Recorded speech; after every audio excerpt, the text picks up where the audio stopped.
Hi, this is Riley from Pre-Condo, filling in for Jordan today to talk about the Addison, an exciting new boutique opportunity in the heart of King West. So let's get our bearings. Looking at the site right here, it is on Portland, in between Adelaide and Richmond.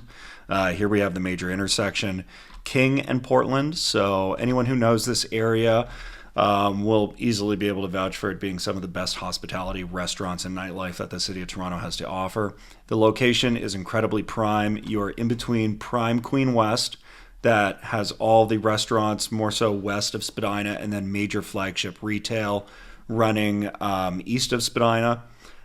Into the entertainment district, of course, and on King you have the major 504 streetcar route, and of course the future Ontario Line subway station, which is going in right on the north and south side of King at the corner of King and Bathurst on the east side. So jumping into the project, let's look at it at grade. Here we have the Addison. We have a land assembly project that incorporates 3 heritage Victorian row homes and a very sleek, modern extension above. The address is 135 Portland, and the townhomes will have their own individual address.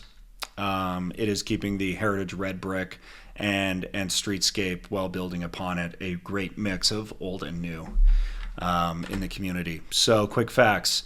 Fashion district on Portland, 129 units and 16 stories. That's about as much as zoning will allow for in the area. We'll talk a little bit about that in a moment. Arguably the most pedestrian neighborhood in Toronto, sandwiched between Queen West and King West. There is so much to do. Walk score 1,000. No parking here. Given the current zoning and when the project was approved, we now know that mandatory minimum parking is no longer a thing. And not that you'd ever need it. You're going to be taking transit at a project like this. There are 3 parking spots, but they are allocated to the townhomes specifically. Fall 2025 estimated occupancy. We all know, and friends of the channel know, that occupancy is highly dependent on when construction starts. So that being said, it is tentative, but we do know that without having to dig down to accommodate parking, it certainly will be a quicker build out than your typical project. 79 cents per square foot maintenance, in line with the average, and launching April 13th. Just a little reference here, what's going up and around the site.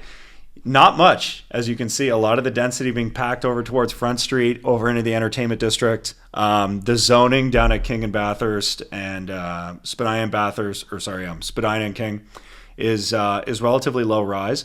So what does this mean? Well, we have a highly desirable area that people want to live in, and we don't have the zoning to provide a lot of density for those people who want to move there. So naturally, these low-rise boutique developments are, the only offering in pre-construction. They are heavily desirable, and of course, they are more architecturally significant. Generally speaking, the low-rise stuff just looks better, and your neighbors are no exception. 135 Portland is sandwiched between some architecturally significant buildings like King Toronto, 75 Portland, many brick and beam lofts. It's just a great neighborhood. Amenities: 24-hour concierge, automated parcel storage, club lounge, fitness center, Pilates studio, rooftop lounge with fire pit, co-working space, meeting rooms, and pet spa. So low-rise building, 126 units. It's boutique. You don't want anything crazy. You don't want any rooftop pools, or zany amenities. You want to protect the longevity of the maintenance fee structure.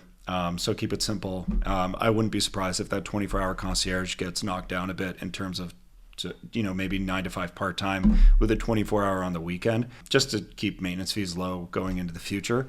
You can see where the rooftop terrace is, facing west on the 16th floor. And then, of course, there are a couple of terrace units, but they are all one of one. Here's a render of the gym. We don't have any renderings for any of the other amenities, but we do have some of the finishes. There is a presentation center around the corner with a full model kitchen, site plan, and everything. I highly recommend that you come by and take a look, get in touch for details. A little reference on location and transit. So when the Ontario line is finished, my guess is as good as yours. They had just started work on it, so the process has started finally.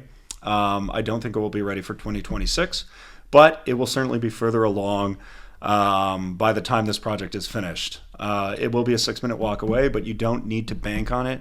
You do have the existing 504 streetcar, which has a priority service that runs right through down to Jarvis and into the financial district. So you can be within range of the financial districts like King and University area in 10 minutes during peak hours. Just some reference on the Ontario line for those that don't know what it is. King and Bathurst being the second most westerly stop.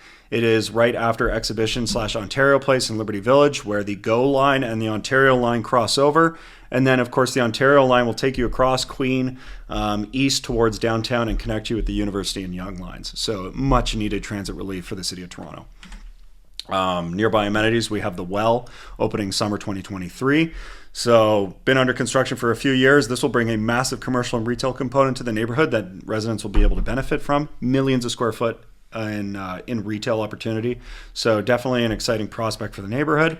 Then we have the St. Lawrence Market style food hall, which is just right outside. This photo on the left is what it is right now as they're slowly filling in the vendors. And it will be open by the end of the year, hopefully, but certainly by the time the Addison is ready. Looking at some sample floor plans here, we have one of the townhomes. All three are unique. So get in touch if you want more info, but they do have the existing heritage facade. You can see the bay window here that they preserved. It also has the gabled roof. Very cool. Distinct Toronto architecture. Some slight configurations may be possible in terms of the main floor layouts, but all in all, you have the opportunity to buy a Victorian-era townhome rebuilt by a developer and in pre-construction. I can't say that opportunity happens a lot. It might actually be the last opportunity to ever do so. I can count on both hands how many row homes are actually available for you to own in King West that haven't been destroyed or torn down as part of a land assembly project for a future site. One bed floor plans, really good layouts. We like square buildings. Yes, it's nice if they look good too, but at the end of the day, they provide the best interior square footage. So we also have some good investor two beds, sort of the junior two bed category, I guess you could call it. There's a 2-bed, 1-bath. Would fetch premium rent compared to the 1-bedroom plus dens. This one does have east exposure. Just a reference on what that east exposure looks like from a project that we sold right next door. Really exceptional views of the downtown skyline. Looks beautiful in the evening as well as the sunset reflects behind you off all the buildings in the financial district. You can also see the St. Lawrence Market Food Hall on your left and the park, Brant Park, right in front of you. So the 1-bedroom plus dens, also really good layouts, no wasted space, optional islands as well, good sized bedrooms, 12 feet wide, 10 feet deep, oversized balconies. Once again, a lot of units at 135 Portland / the Addison have balconies, which is a hard find now. Larger 3-bedroom suites are available. They kind of max out around 1,000 square feet. Starting prices, studios $590, 1-beds $794. 1 dens, $875, and then 2 and 3 beds get into the $1 million range, and then the towns start around 2.2, include 1 parking spot and locker, and range from there. Some initial launch incentives. 1-year income top up. What does that mean? It means that the developer is going to pay you $2,600 per month for a year for the 1 bedrooms upon completion. And then, of course, $3,100 per month for the 2 to 3 beds. If you have questions about that, get in touch. And when we have 2 extended deposit structures, one's essentially a 5% or 10% year 1, and then 2.5% each year, and then 5 on occupancy, and then we have another 0.5 per month for 18 months with a 1% in 19. So more on that. If you decide to set up a call with us, we can go through it. And that is the Addison. Once again, my name is Riley with precondo.ca. You can reach me at riley@precondo.ca. The Addison launches April 13th. If you want to set up a call or book an appointment at the presentation center, use the link below, get in touch. We can talk about what you're looking for and see if the Addison is the right fit for you.